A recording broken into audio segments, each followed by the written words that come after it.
Baik, terima kasih. Sebenarnya pertanyaan serupa sudah sering diajukan terkait hal ini, bahwa di dalam ritual kematian yang terkait dengan lafadz tahlil itu memang benar, itu lafadz tahlil, itu lafadznya hak, benar. Ayat Al-Quran, ayat yang dibaca memang benar, itu ayat Al-Quran, itu firman Allah. Tetapi kemudian diletakkan bukan pada tempatnya. Artinya Bapak Ibu yang berbahagia yang dirahmati Allah Subhanahu wa taala, ketika kita hendak berdoa, hendak berzikir, maka salah satu yang perlu kita perhatikan adalah mengenai waktu. Ketika tidak ada ketentuan waktu, maka tidak perlu kita menentukan waktu tertentu. Artinya waktunya bisa kapan saja, tidak perlu mengkhususkan. Kemudian yang kedua mengenai masalah tempat. Kalau kita tidak mendapatkan ketentuan tentang tempatnya, maka tidak perlu menentukan tempat. Artinya bisa di mana saja, kecuali ditentukan tempatnya. Kemudian yang berikutnya terkait mengenai masalah bilangan.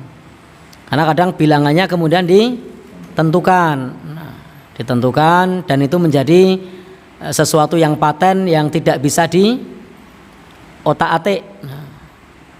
Misalnya ada yang dibaca 7 kali, dibaca 100 kali, dibaca, maka itu butuh dalil kalau mau menentukan bilangan.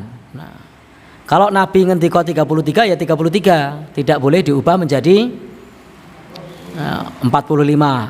Kecuali tidak disebutkan. Karena tidak disebutkan berarti bebas, tidak perlu menentukan bilangan. Kemudian jenis, kadang ubur rampe jenisnya ditentukan dengan buah-buahan tertentu, dengan apalagi sembelian hewan tertentu. Kalau pakai ayam potong boleh enggak? Oh enggak boleh misalnya kan. Ya, padahal kan tidak ada kaitannya dengan doa. Tapi kemudian masyarakat kita menentukan kudu nganggo pitik Jowo. Kalau misalnya diganti ayam negeri, nah kira-kira diprotes mboten? Ya, atau pekiran sing podo-podo ayam yang sudah berumur pakai pekiran misalnya. Nah, kalau kemudian diprotes berarti ini menyerupai syariat. Nah, maka tidak boleh dilakukan.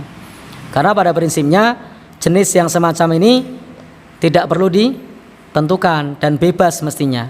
Nah, atau dengan buah. Nah, misalnya buahnya pakai iki musim apa toh? Nah, musim anggur misalnya. Kira-kira gimana? Nah, ya, baik. Jadi kemudian tata cara urutan.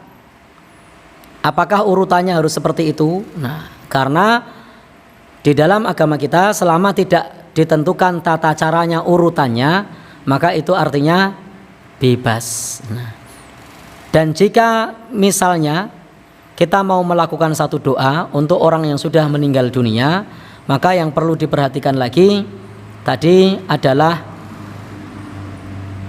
tidak boleh maktam.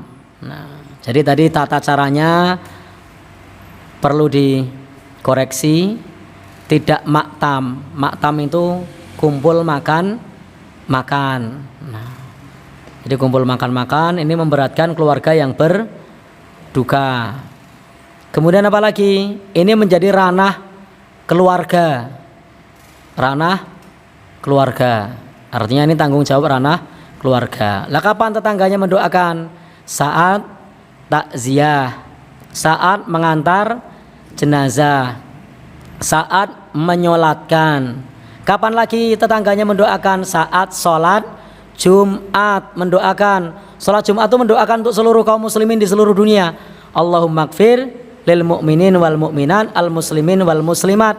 Ya Allah, ampunilah orang beriman laki-laki maupun perempuan, orang Islam laki-laki maupun perempuan, al ahya minhum wal amwat, baik yang masih hidup maupun yang sudah mati. Nah, jadi tadi begitu Pak nggih, bahwa ritual kematian itu mestinya menjadi tanggung jawab ranah keluarga, dan mengenai tata caranya tidak ditentukan dengan ketentuan paten atau baku.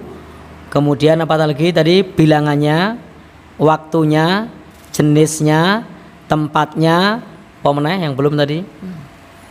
Maka itu butuh ya tata cara betul, waktu itu butuh dalil. Selama tidak ada ketentuannya, artinya itu bebas. Begitu Pak nggih. Wallahu alam bishawab. Oh ya, mendoakan untuk orang meninggal sampai enggak? Ya sampai. Semua orang silahkan mendoakan. Tentu mendoakan sesuai dengan tuntunan. Wallahu alam bishawab.